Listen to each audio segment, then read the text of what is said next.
Welcome to my recap video editing sample. Within a few seconds, you're going to listen to a horrifying tale narrated by me. Hence, feel free to start shrieking in horror. That said, take care and let's continue with the movie. In the starting scene, we witness three scientists exploring the depths of Antarctica, the snowy continent. The trio seems to be perceiving some unknown signals by means of a transmitter. The signals continue rising in frequency as the group advances forwards in the snow-laden continent. Finally, the said signals reach the tipping point at one instance. Before the group can decipher what's going on, the land beneath their vehicle collapses all of a sudden. The scientists shriek in horror as their vehicle falls down abruptly into a pit of darkness. One of the three switches on the headlights to light up the abyss. All three of their jaws drop to the ground as they're astounded by the scenery in front. As it happens, a humongous spaceship is docked straight ahead. A helicopter soon comes to the group's rescue. Together, they all head back to the research base and report their findings to the head scientist there.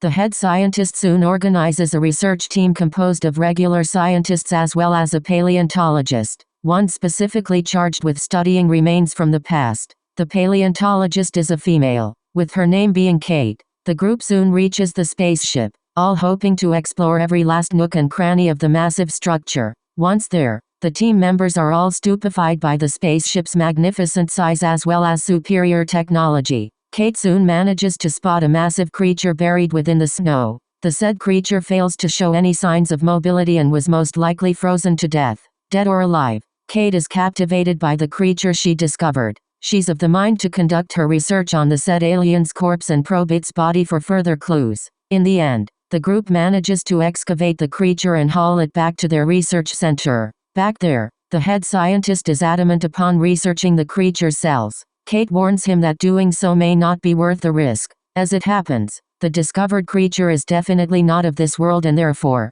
the people present know little to none about its biological makeup. A while later, the creature under custody breaks free from the block of ice confining him and hops away. The man charged with surveillance informs all others of the creature's escape. The researchers organize a carpet search of the entire base. Soon it makes a move by thrusting one of its tentacles deep within a man's chest. The unfortunate guy is then gobbled up by the mysterious creature. The scientists all become aware of the threat posed by the unknown creature. Thus, they burn the creature to its death by means of a fire thrower. One of the men gets sprayed by the creature's wretched drops of blood during the mayhem. The creature's corpse is soon placed on top of the autopsy table, where Kate rips open its stomach. Lying inside is yet another corpse, this one belonging to the man previously swallowed by the bloodthirsty creature. Kate soon locates a twisted metal rod inside the creature's remains. She's puzzled by the rod's presence and questions her comrades regarding the situation. One of the men points out how the rod was in fact placed inside the fractured hand of the man previously gulped by the monster.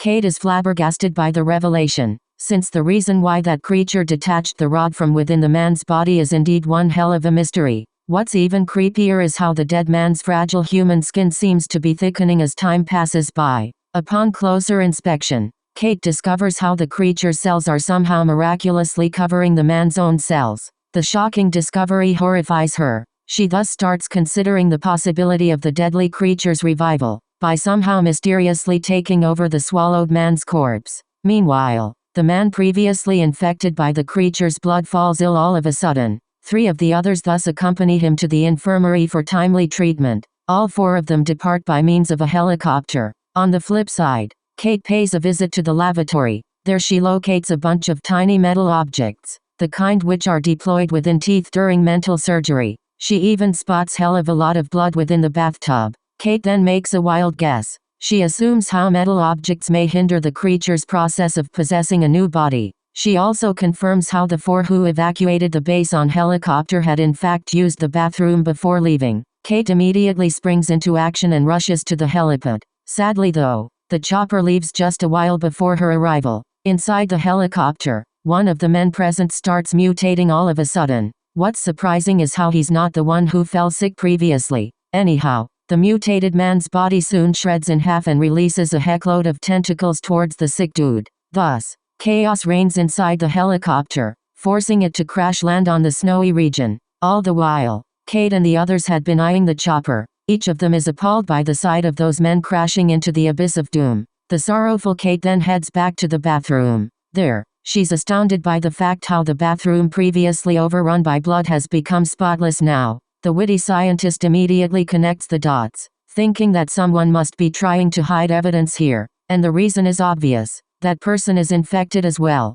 Kate publicizes her discovery of a hidden threat amongst their ranks. The people present are horrified and wish to slip away from the research base. However, Kate is strongly against that, since doing so may lead to the downfall of the entire human civilization. Instead, she opts for another strategy to help cope with this unknown threat. She simply offers to collect blood samples of all people present. By analyzing their blood cells, it'll be beyond simple to figure out who's the bad egg here. All people present listen to her and exit the room in order to fetch blood samples. Just then, one of the women comes to pay Kate a visit. She whispers to Kate how one of the males is the one infected and even provides the suspect's name. However, Kate's discerning eye see through the woman's lies and she starts considering whether that woman is instead the one infected. Kate turns her back to the woman while in the midst of her thoughts. Bad mistake there. The woman behind transfigures into one of those shelly creatures within a split second. She then goes on a rampage, with her first priority being to munch on Kate for dinner.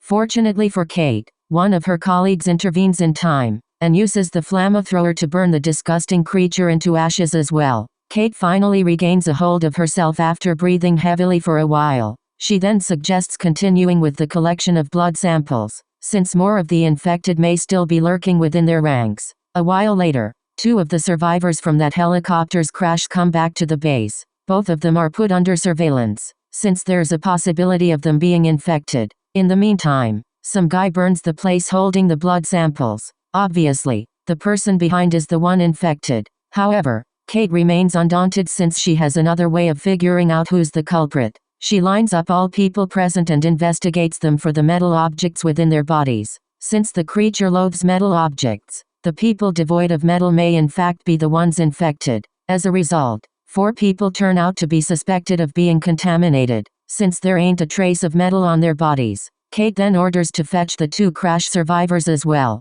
Surprisingly though, both of those men have snuck away. She immediately orders a carpet search to capture the escapees. Just then, one of the men spots the 2 survivors. However, one of the runaway men shoots the person who found him with a bullet. Others arrive and thus a battle for survival ensues. A fire breaks out as well and one of the men even faints. 2 others lend him a shoulder and thus carry him back. The men's kindness is soon returned to them. As it happens, the fainted man's arm suddenly detaches from the rest of his body. The freaking arm then grows tentacles and forcefully infects the guy holding it. The next in the line of victims is one of the 2 crash survivors. The creature simply kills the guy by injecting its tentacle deep within the guy's chest. Afterwards, the bloodthirsty monster even attaches itself to one of the men accompanying Kate, thus melding into one with each other. The horrified Kate then resorts to the nearby fire thrower and blows at the creature responsible for her friend's massacre. Unfortunately, the speedy creature slips away in a matter of seconds. Kate then continues hunting others unfortunate enough to have been infected by the creepy alien. The other crash survivor, whose name is Sam, assists her as well. Meanwhile, the creature manages to sniff out the head scientist, who's currently busy cowering behind his desk. In the end, the head scientist ends up infected as well. In the interim, Kate finally manages to hunt down the creature and pulls the trigger. The clever alien rushes out into the snow, in hopes of nullifying the flame's effect. Unluckily for it, Kate continues being stubborn and in the end, succeeds in roasting the creature at hand. The now infected head scientist manages to slip away while Kate is distracted. He seems to have lost his mind and continues babbling about wanting to abandon this planet. What's more, he's of the mind to activate the spaceship and thus turn his dream to reality after all. Kate pursues the insane head together with Sam. They all reach the site where the spaceship is docked. The head scientist has already kick-started the ship by the time Kate and Sam arrive.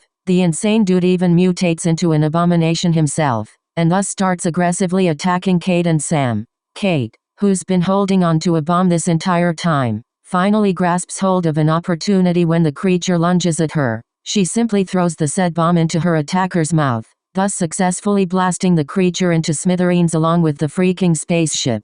Just as both Sam and Kate are about to evacuate the facility, Kate's companion suggests she abandon the fire thrower. Although Sam's suggestion is kinda valid since all the creatures are dead, Kate still becomes suspicious because of his weird tone. She then immediately notices an anomaly in Sam's appearance. Turns out, he's switched his metal earring onto a different ear. This means that he's in fact been wearing a clip earring all this time, one which he can remove or wear just as conveniently. All in all, Sam had been infected since the beginning and had only been using the metal earring as a decoy to fool Kate. Kate then pulls the trigger and burns Sam, before the latter has any chance to cough out an explanation. As expected, the creature's howls can be heard from within Sam's burning self, meaning that Kate's guess once again hit the mark. From the facility once inhabited by many research scientists, Kate is the only survivor left in the end. She then leaves the site of the massacre in another car. In the final scene though, we witness how a rescue helicopter lands near the facility.